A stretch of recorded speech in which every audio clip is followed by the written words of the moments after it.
Hey everybody, I just wanted to show you a few of my favorite kitchen utensils that I use pretty much daily. So first, if you don't know about our rubber scrapers, you really should get to know them.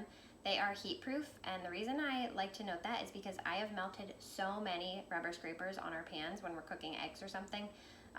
These are heat proof and they will not melt on your pans, which is awesome. So I love these. This is the mix-in scraper, and if you can see, it's kind of rounded a little bit like a spoon.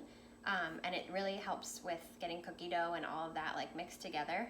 So that's really helpful. We have our skinny scraper, which reaches down into peanut butter jars really well, and our mini skinny, which is just good for little things. Maybe you have smaller jars of jelly or something like that that you need to get to the bottom of. I highly recommend our rubber scrapers. We have our mix and chop, which is one of my all-time favorite tools. This thing is used for everything. I think everybody knows it is used for ground meat if you're browning ground beef or anything like that, but you can also use it to scramble eggs. You can use it to chop up frozen fruit if you're putting it into a smoothie, or chopping up tomatoes for homemade tomato sauce.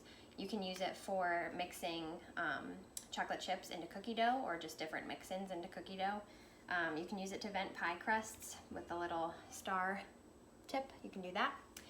So there's just a ton of uses for this thing. I know a lot of people say this tool only has one use, which is for hamburger meat, but that's not true because I use it all the time for everything. I actually have two because I use it so often. So this is an awesome, awesome tool. Another thing that I love are our adjustable measuring spoons. And if you can see, it has the increments, move it up a little bit, different increments of the measurements. So this is the tablespoon measure. And it's really handy for recipes because you don't have to dig in your drawer for all of the different measurements that you need. So say you needed a teaspoon of salt, you can do a teaspoon, and then you need a 1/4 teaspoon of baking powder. You can adjust it to a 1/4 teaspoon. 1/2 teaspoon of cinnamon. You can just adjust it and use the same measuring spoon for all of those things, which is so, so handy. And then the last thing I wanted to talk about is our scoops. A lot of people use these for cookie dough.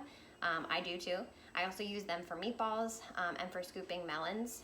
In the summer, if I'm making a cute fruit salad, I'll scoop like cantaloupe or watermelon in here. And so we have a small, a medium, and then a large as well. So the small is 1 teaspoon, the medium is 2 teaspoons, and the large is 3 teaspoons or a tablespoon. So they're different sizes. The large one is the best for meatballs, and then this makes like typical cookie sizes. Or small cookies. So anyway, those are just a few of my favorites, and if you have any questions, let me know.